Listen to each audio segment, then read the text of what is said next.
Hello, and welcome to the Simply Business Interview Podcast, a podcast created by business owners for business owners. I am your host, John Jennings. I believe that most business owners are working way too hard for much too little. And one of our issues is that we overcomplexify things. I believe the answers are almost always within us or within our reach. I like to say that I'm a simple man with simple ideas. So welcome to Simply Business. Okay, today we are joined by Sheila Kalas, who is the president and owner of Fitness Plus, unique fitness studio in Lexington, Kentucky. Looking forward to hearing her story of how she founded this business and the journey that she's been on. Sheila, why don't you first just introduce yourself? Tell us a little bit about who you are and what you do. Well, as you said, I'm the president and owner of a personal training business here in Lexington, Kentucky called Fitness Plus. We are celebrating our 30th year in business. So, we're not just a Johnny come lately. And if anybody in your audience knows the fitness business, that's a pretty significant milestone. Yeah. I'm a native of the Chicago area. I was born and raised in the northern suburbs of Chicago. I ended up in Kentucky for graduate school, where I got a graduate degree in exercise physiology. Wandered around for a while in the fitness professional golf business, which put me in Miami for 4 or 5 years. And that's where I founded my business. I got the idea for it and then realized Miami in the early 90s is not a very good place to start a business. So I came, what I consider my home now, I came back to Kentucky, where Lexington to me is a small city. It's a metropolitan of about 300,000 people. Fitness businesses, people only drive a few miles to go to a fitness business. So I put myself in a nice neighborhood. And it's been very good to me. I think I certainly know that I did a lot of things to make successful business, but I also credit the town and the city of Lexington that they were also responsive to me and my business. So, you said you kind of got the initial idea of this when you were down in Miami, but what is this? And then what made you really want to go full time into launching it? Well, what I think is most people, when they think of the fitness business, they think about gyms, whether it's a big box Planet Fitness or whether it's the YMCA. It's a membership based thing. It's classes. And just to be clear, we are only a one-on-one personal training business. That's all we've ever done. We don't sell any memberships. A little unique even in the personal training business.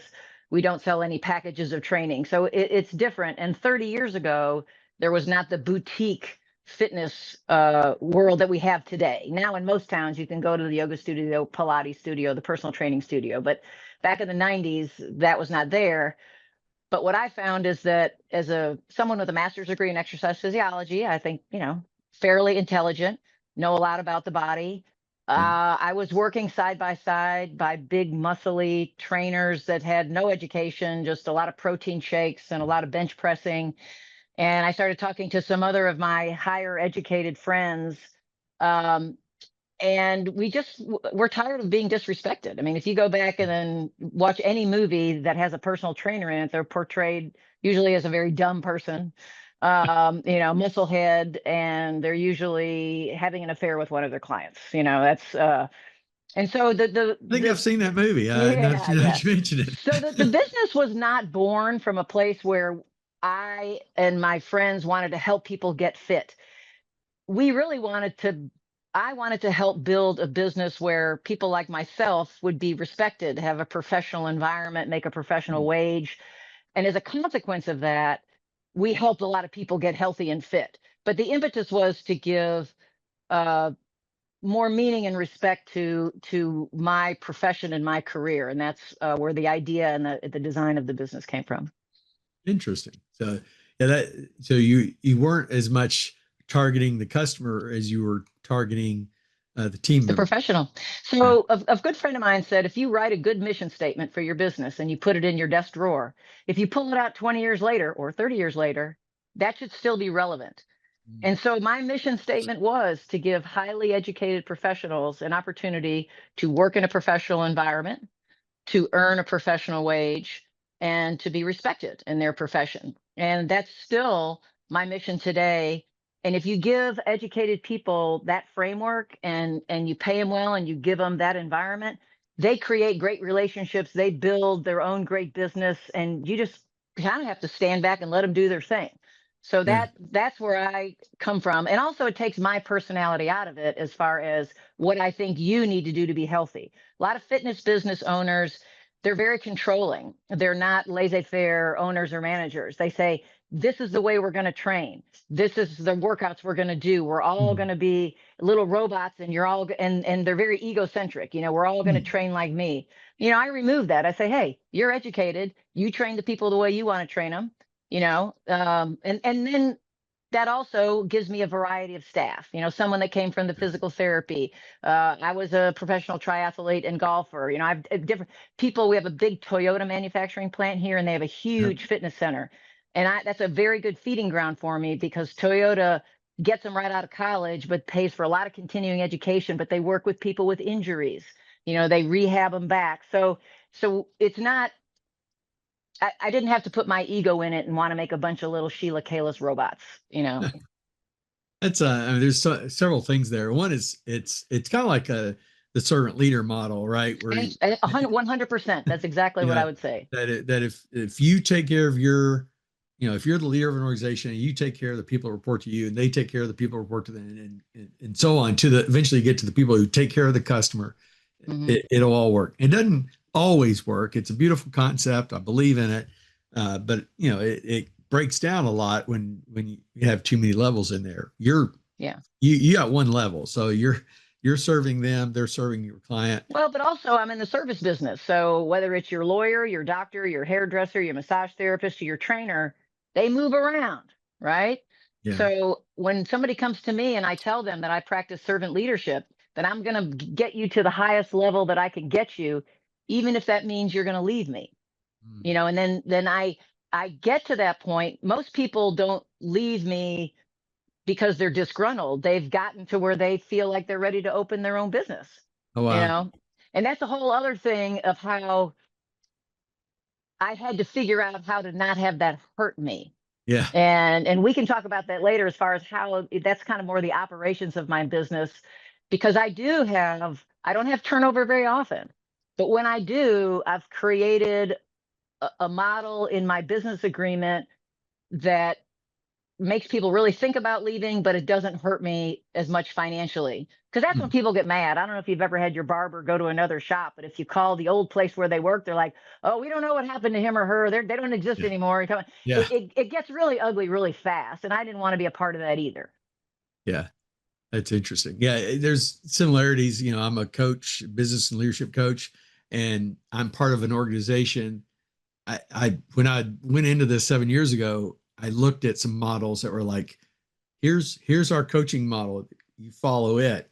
And then I found an organization that said, here's a lot of really good material, a lot of different situations. You can use it. You can use your own stuff. You can, mix and comes natural to you. And I went, yeah, that's what I want to do. So it's similar to how you treat your team members. You give them. And I think if you have budding entrepreneurs watching this podcast, one of the things, my father was a very successful businessman. He was not an entrepreneur. He worked in a Fortune 500 corporation, but he was vice president and corporate controller of Baxter Healthcare, which is a big corporation. And so he was a numbers guy, right? But he had to manage a lot of people. And he was nervous when I was going to be an entrepreneur, but we had great talks, and he was very supportive, and he taught me some great things. And one of the things, when I started worrying, looking at competition and, what are they doing? And my father said, don't be so concerned about what other people are doing. You really need to concentrate on what you're doing.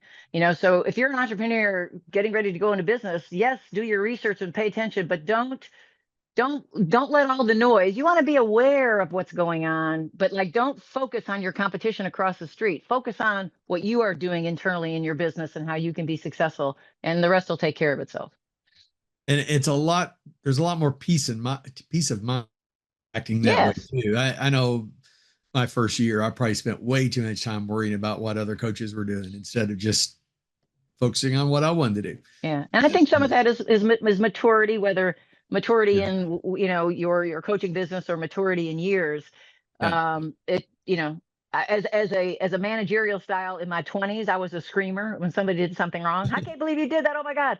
And then you realize, wait a minute, that doesn't get me very far. And again, with Right. maturity, whenever I have an issue with one of my trainers, and they're all 1099 contract people, right? It's not an Okay. employment situation. But I set up my business more like a co-op, so we feel like a team. But when I have an issue with one of the trainers, where when I was younger, I'd be mad. Now Mhm. I ask this person to have a meeting with me, and we sit down at a coffee shop, and I say, "Do you have any idea why I asked you to have this meeting?" And let them, and then whatever the issue is that I might be upset with, I might say, "How can I help you not get in this situation?" So my maturity learned not to screaming and yelling at somebody and tell them that, how bad they did and how awful they are, doesn't get anywhere. But if you say, Yeah. what, how can I help you not make that mistake again? Or what did I do to what that's a big thing too. What did I do to contribute to you not understanding that you're not supposed to leave the gym and all the lights on and the doors open? Like, Yeah. maybe I wasn't communicating correctly. You get a Right. lot further with that, even though inside you still might be mad. Yeah. Exactly. And so we learn a lot. I think we tend to want to change our actions when we realize we've let been let down versus being scolded. Yes. So we never want to let down someone like you. You treating them great. They don't want to let you down, and they probably react better to that. Yeah. So reeling back 30 years to when you started this, what uh, so I get what the impetus was. What were some of the initial struggles and trials of And getting everybody told started? me it would be a total failure, that my Yeah, idea was stupid because fitness businesses aren't run that way. Fitness business has membership. How are you going yeah, to, how are you going to make people keep coming if you don't rope them into a membership?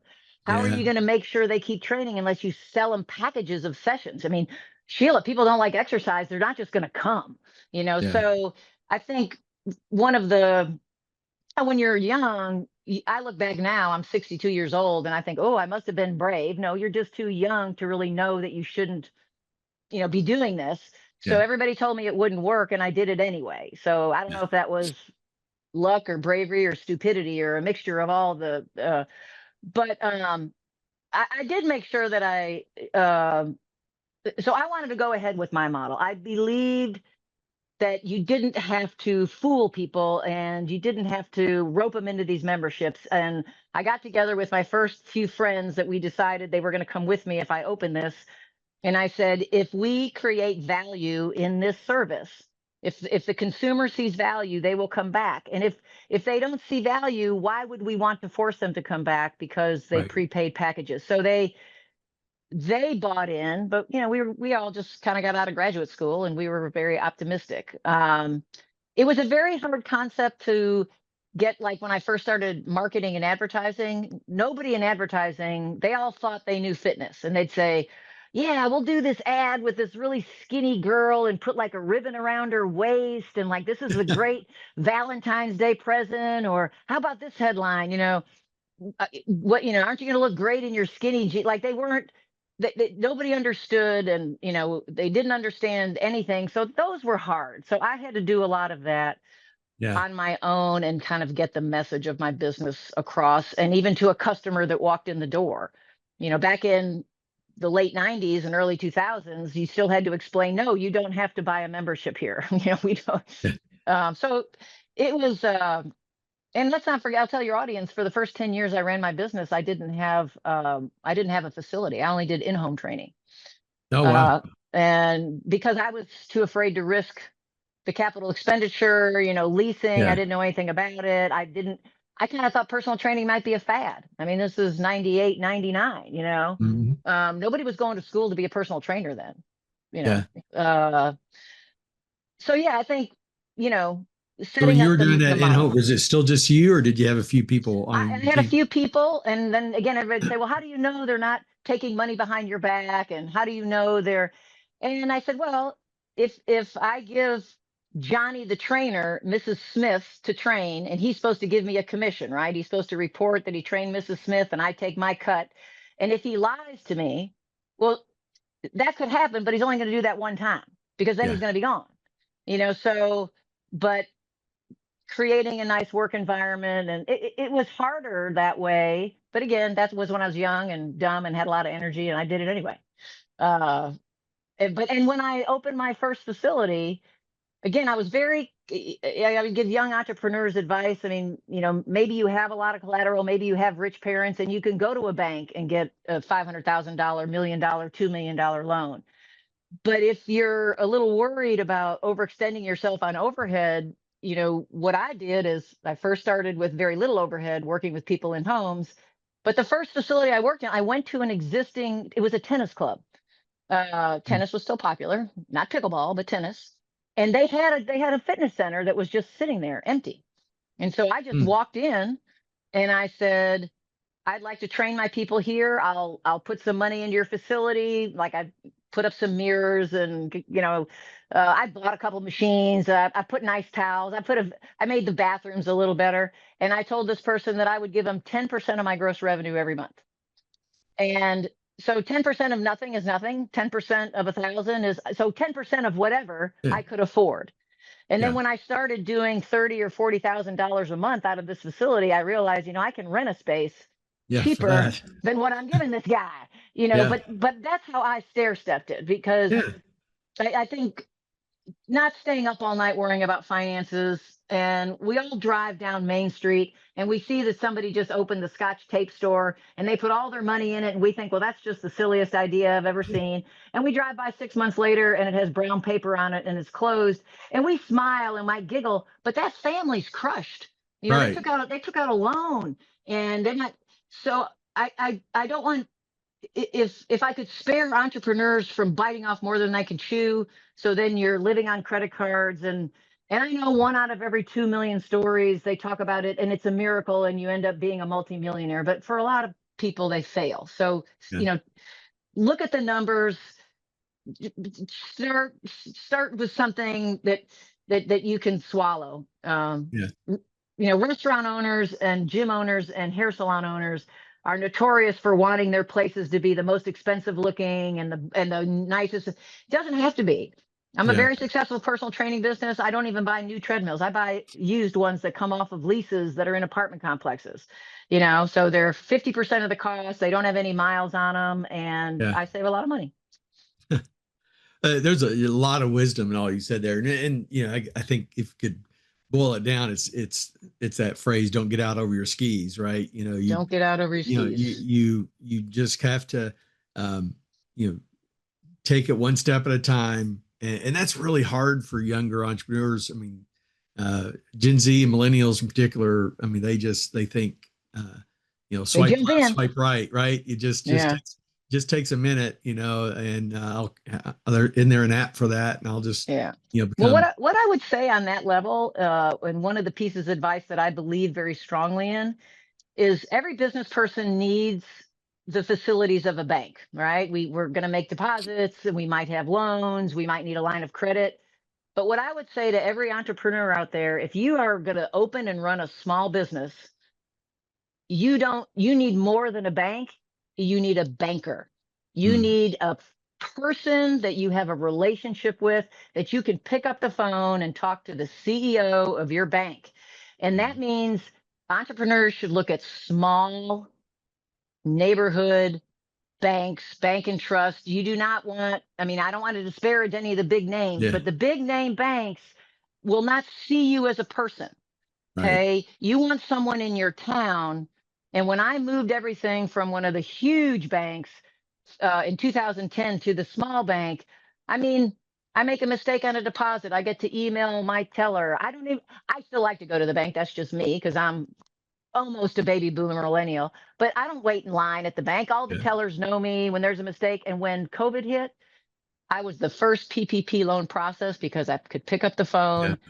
And so if you're, and they'll look at your loan, they're going to ask you questions and they're going to help you not get into trouble. That story, I was thinking in my head about I was with one of these mega banks, and then COVID came along and the PPP thing, they offered no help. And I picked up the phone, called a friend of mine who was, senior vice president of one of the smaller local banks, and said, hey, can can you help? And he goes, can you, Yeah. you have the information? I said, I'll have it to you today. He goes, you'll have your money tomorrow. And And, to anybody listening out there, I'm telling you, my 27-year-old nephew is an entrepreneur, and his business is growing pretty fast in Chicago. I mean, he does all the signage and decals on all the hottest restaurants and this. I mean, he's in it in Chicago. He's the guy, yeah, right? yeah, But I gave him that same advice because he was with one of the big banks, and I made a few phone calls just to find a place where I thought he could go, but I let him do it. And he emailed me. He's like, my God, they like brought me into a big conference room. I met with the president, and I said, you're 27 years old. Your business is growing. They love you because yeah, guess what? You're going to need loans. You're probably going to buy a house. You're going to have lines of credit. So you yeah, entrepreneurs out there, you are valuable to a bank. And so yeah, go find somebody that sees your value. It's very yeah, important. yeah. Great advice there. So, so you're in uh, an industry that's been around a long time, but seems to constantly change from the standpoint of what people say, right or wrong. I get more stuff for chair yoga right now than Yeah. almost anything in the world. Uh, how do you stay grounded? I mean, you seem like just a very principled person. So, how do you stay grounded? But also at the same time, how do you stay kind of nimble and on top of things? Well, I like that phrase, don't get out over your skis. If you are, I can only speak about the fitness business. The fitness business is incredibly trendy. Mm-hmm. Okay. So you and I are old Yeah, that's the enough word. that That's the word I couldn't come up with. Yeah. yeah, everybody thought that step aerobics was going to be around forever. Everybody thought that Taibo was going to be around forever. Everybody thought that Zumba, everybody thinks that pickleball is going to be around forever. I mean, spinning and cycling. So one of the things that I knew that I did not want to do was to sink everything into a current trend. Okay, because as you said, exercise itself and fitness has been around for a long time. Mm-hmm. I was a triathlete. I could have opened a triathlon training center, but that's Right. very it's a very small audience. Okay, I could have opened something for kids. God, that would be a nightmare. I love kids, but you want to talk about having to refill the pitcher, right? Kids grow up and they're gone. Kids grow up and Yeah. they're gone. So for me, I was thinking, people they need to train, but I need people to train all day if I'm going to be successful.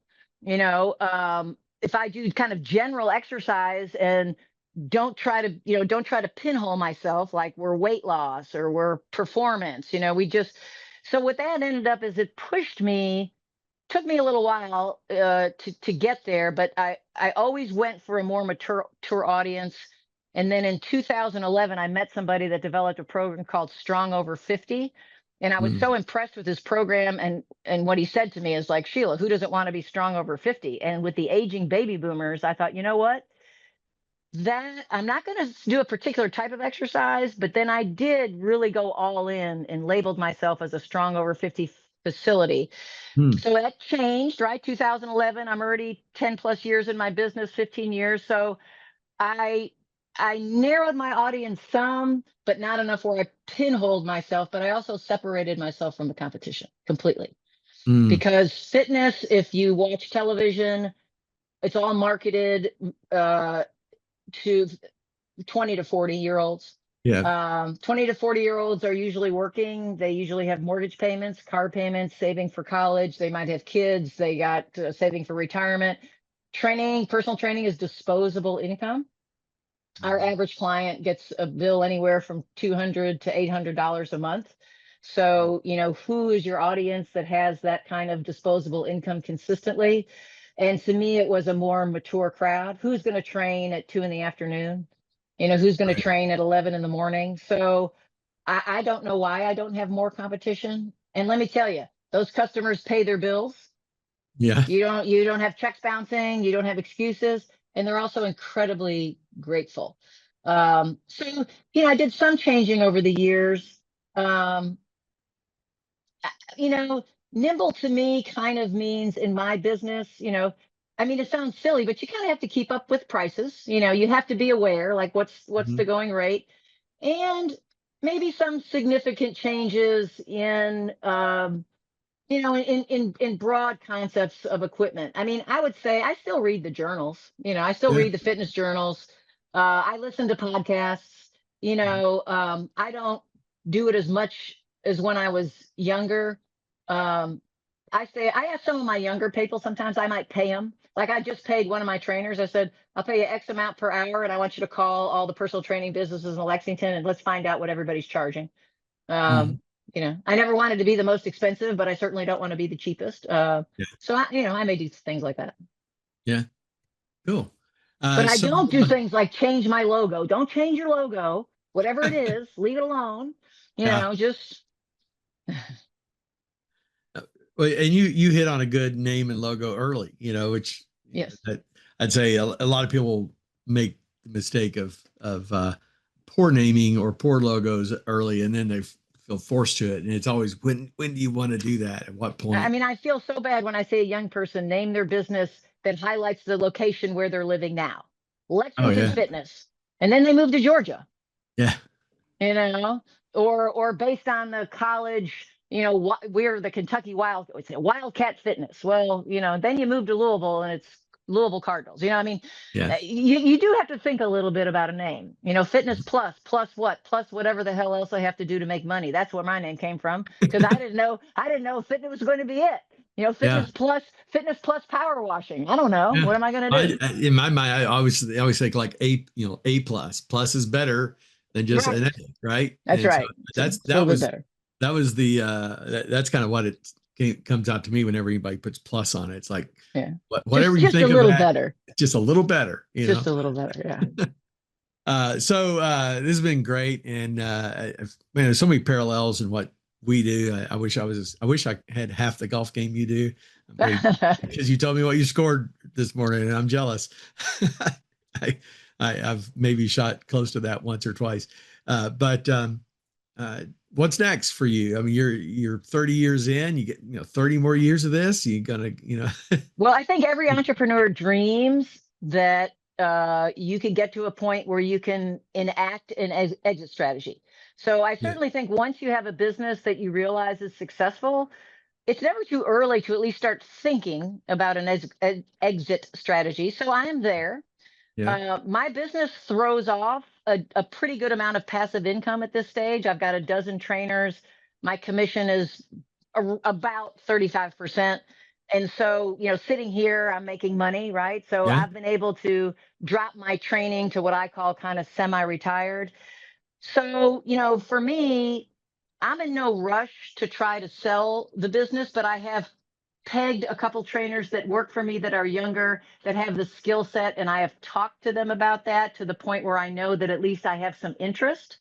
yeah, Um, Service businesses don't sell for that much money, so I don't want to end that passive income stream yeah, too early. I did kind of a funny thing, and I don't know why I did it. I wasn't even that smart, but somehow I did this. So when I leased my first space, because it was very cheap because it was in an old warehouse district. Lexington grew and the trucks can't get in there anymore, and there's all these empty warehouses. And some guy bought them all up, and my rent was so cheap compared to like a shopping center. mhm, And I thought, if I sell the business someday, I don't think I want Fitness Plus to be the leaseholder, because if I sell Fitness Plus, mhm, so I did create another little real estate company called Angus Inc. It was the name of my old cat. So Angus, oh, I have two locations, a main one in Lexington, another one a little nearby town. But Angus was always the leaseholder because I might keep the lease and sell the business, and I might charge more rent than my lease because I've negotiated very good leases. So yeah, that's another possibility as an exit strategy. Um, that's one thing I'll say about leases. I went to my landlord in 2019. My lease was up in 2022. It was a 10-year lease. In 2019, I went to my landlord and I said, you're getting older. I'm getting older. You might be wondering what I'm going to do. I'm wondering what you're going to do. I said, so right now, I'm telling you, I would like to sign another 10-year extension in 2022, but I want to know what I'm looking at. So we worked out all the financials in 2019 before COVID. smart, yeah, 10-year lease is very favorable. I've leased from the same guy since 2004. I know where my overhead is until 2032, and that is very important. And I know that's That's very peace of mind manageable. there. Yeah. Yes. So yeah, I mean, I love what I do. So I'm Yeah. in no rush to sell it, but I do think I've created enough of a name in 30 years that even as a service business, I think there's value there. Yeah. Um, and locations are hard to come by. I have an Yeah. old warehouse. I got a 25-foot ceiling. It's nice and big and airy, and nobody wants to be in a 9-foot drop ceiling in a shopping mall when you could be in this cool old warehouse with skylights. And so I think I've got some value built in, but the exit strategy. But when I do my retirement financial plan, we do the scenario without selling the business Yeah. because, Smart. you got to be careful about that. Yeah, absolutely. Well, this has been great. Obviously, if someone's in Lexington and is looking for a personal trainer, want to make sure they can find you. And if someone is in another city and goes, wow, what an amazing model, they may want to reach out and learn more Listen, from you. I give so much business advice for people because I love to help entrepreneurs. I mentioned at the beginning, we didn't have really time to go into it, but I have a very strong, what I believe is a proprietary agreement for people in the service business that helps people not get hurt when those people hop around. And I'm happy to share that with people because rising tide raises all boats, right? I mean, Yeah. there's no reason why are you doing this podcast? Because business people, we want to share. We want other people to be successful. Contact information, find me on the web. Happy to help. Okay. So give me your URL, your website. It's fitplusinc.com, fitplusinc.com. But if you type Fitness Plus Lexington, it'll come up. I've actually reverted back to my Gmail address, kind of as a part of the exit strategy. Sheila Kalas at Gmail. It's just I'm kind of cut. I still have a Fit Plus Inc. email address, but people can find me there. I'm not a huge social media presence. I pay somebody to put some stuff on a Facebook page because I don't want to be bothered. But I do love and I do a lot of corporate speaking, and so I'm people can reach out for anything. Awesome. Well, Sheila, you are what Pat Lencioni, I think, describes as somebody who's humble, hungry, and smart. That's what it takes to be successful. Well, thank you. And I feel like you fit that definition very, very well. You I don't know how many times you said, I'm just a trainer or whatever, but you've developed an incredible business, lasted 30 years and still going strong. So I'll tell the audience the last advice that I always remember that my father said, because I was about 5 years into business and my dad asked me how it was going. And I said, God, I think it's going well. I can't remember what I told him, but basically I said, once I'm around this corner, like once I do this one more thing, I think like I'm going to be good, Yeah. And he said, Sheila, I just want to remind you, you can only coast in one direction. And I always remember that. And as an entrepreneur, he was right. I mean, you never can stop. You always have to be. You have to keep pedaling. You got to keep pedaling. Keep pedaling. Yeah. Awesome. I appreciate you having me on. Thank you again for your time. It's been a great conversation. Thank you for listening to today's episode. If you liked it, please share or like it on whatever platform you use. You can find me on social media. On most platforms, I'm John K. Jennings. My first book is also available. Your Baby is Ugly tells you about 10 truths that business owners need to hear, but often won't, and how to overcome them. You can find it on Amazon. Just search for Your Baby is Ugly. And be watching for our next episode where I'll interview another business owner who will share their stories and insights into what it's like to create a great business.